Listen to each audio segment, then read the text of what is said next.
Insemination পদ্ধতি গাভীকে বেঁধে নিন যেন সে না নড়ে। রেকটাল হ্যান্ড ইনসার্ট, এক হাতে দীর্ঘ গ্লাভস পরে রেকটামের মাধ্যমে জরায়ুর মুখ সার্ভিক্স খুঁজে বের করতে হবে। জরায়ুর মুখ সাধারণত 3টি রিংয়ের মতো অনুভব হয়। Vaginal hand insert. অন্য হাতে ইনসেমিনেশন গানের মাধ্যমে যোনিপথ দিয়ে জরায়ুর মুখে পৌঁছে দিন।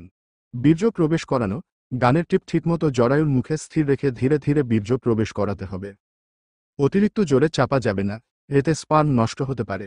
ইনসেমিনেশনের পর যত্ন, গাভীকে আরামদায়ক পরিবেশে রাখতে হবে, প্রচুর খাবার ও পানি দিতে হবে। ইনসেমিনেশনের 21 দিন পর যদি গরমে না আসে, তাহলে সম্ভবত গাভী গর্ভবতী।